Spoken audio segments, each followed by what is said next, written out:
ते सामने वाको ढक्कन हटा के कहती, लाला दौरी गैया को मक्खन निकारो मैंने दूध ते, आजा खावे आजा।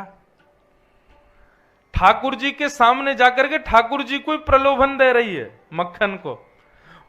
एक दिन आएगो, 2 दिन आएगो, 5-6 दिन आएगा। एक दिन जाके मैंने ठाकुर जी की, लाला मोह लगे अब तुम्हें वो बल बचो ना है जैसो द्वापर में हो। द्वापर में तो गोपी निकारती तो कुछ सुगंधी आ जाती तो भग जा तो लेवे, मैं तो को आए के दिखाए के जाऊं कि मेरे घर में मक्खन धरो, तू आवे ही ना है। ठाकुर जी को महाराज वाने आज चुनौती दे दी, बोले तो मैं ताकत हो तो लाला मेरे घर की चोरी करके दिखा। आज से ज्यादा नहीं 450 साल पुरानी चर्चा है। श्रीनाथ जी जब गोवर्धन में विराजते थे, वह गोपी को भाव सुनकर के ठाकुर जी तो बड़े विचलित है गए। कुम्मनदास जी गए, कुम्मनदास जी ठाकुर जी की राग सेवा कर रहे। इतने में श्रीनाथ जी बड़े दुखी से दिखाई दिए तो कुम्मनदास जी ने गाते गाते पूछ ली, जय जय कहा भय हो, इतने उदास कैसे बैठे हो? बोले मुंह में पानी आ रहा हो मेरे। बोले मुंह में पानी? अरे 8-8 बार भोग लगे तब वो तुम्हारो पेट ना भरे हैं, जीवे सांस ना मिले। ठाकुर जी खाते ही रहो सुबह से शाम तक, उठते पट दूध पियो, उठते ही तो दूध पीवेंगे, लड्डू खाएंगे। यहां पे हमारे लिए सबरे नियम बना दिए, उठो, उठ करके पहले हाथ देखो, फिर जमीन स्पर्श करो, फिर माता पिता को प्रणाम करो, फिर स्नान करो, ध्यान करो, मुख धो, तिलक लगाओ, थोड़ी देर नाम जप करो, सेवा करो, इनको उठाओ, इनको नहलाओ, इनको सब सेवा करो, इनको भोग लगा के फिर तुम पाओ। और खुद ठाकुर जी के उत्थापन के कई पदन में तो ऐसा भाव है कि ठाकुर जी तब तक ना उठे जब तक यशोदा मैया दूध ते बड़ो कटोरा लाल जी के मोहते ना लगा दे।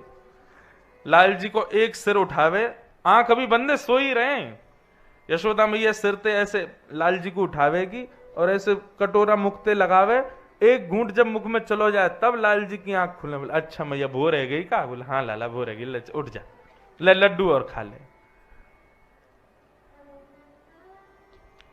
कुम्मनदास जी बोले 8-8 बार भोग लगाओ ठाकुर जी, तब भी तुम्हारी जीव है और पेट है, शांति ना मिले। अब काय को रसा रहो मुंह में? ठाकुर जी बोले कुंभना एक गोपी आवे और पीछे ते मटकी में धरे मक्खन को मुंह को ऐसे दिखा दिखा के लालच दे के जावे मुंह को। बोले लाला तुम्हें ताकत हो तो चोरी करके दिखा, मेरा तो मन आ गया है। कुम्मनदास जी कौन पे? मक्खन पे कि गोपी पे? बोले ना गोपी तो बड़ी बूढ़ी है, वाको मक्खन बहुत बढ़िया।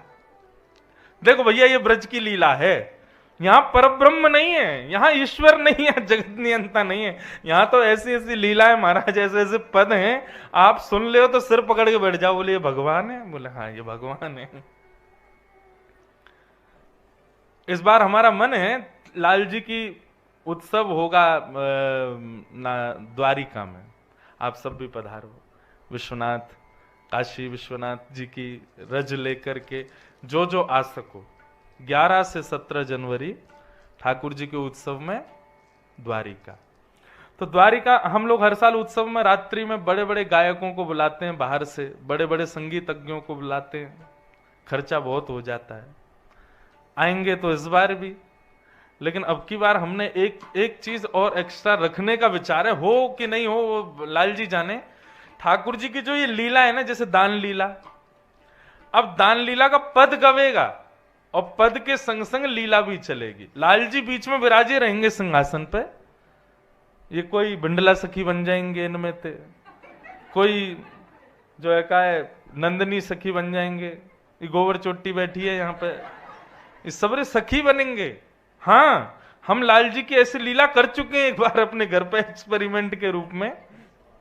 उसमें हमने क्या किया था, गेंद चोरी लीला, ठाकुर जी की गेंद चोरी लीला करी थी, बड़ा आनंद आता है। तो लीला के पद जैसे चलेंगे, हम कोई देखो रास लीला नहीं करेंगे, ये सब रहेंगे ऐसे ही, बस चुनरी ओढ़ ओढ़ के आ जाएंगे, सखी आ गई। लाल जी फिर वहां पे कोई के संग दान लीला करेंगे, कोई के संग गेंद चोरी लीला करेंगे, कहीं छाक लीला करेंगे।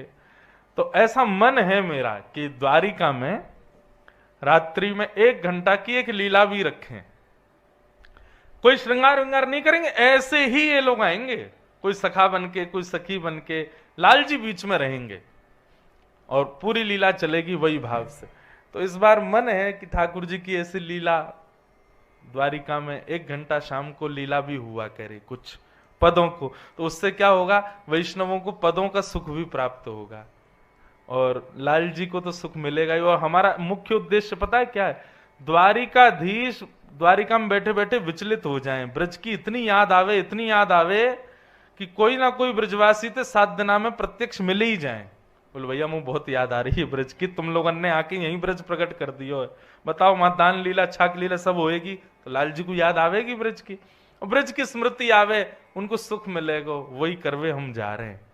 तो इस बार मन है अभी संग्रह कर रहे हैं पदों का, एक एक दिन लीला करेंगे ठाकुर जी की।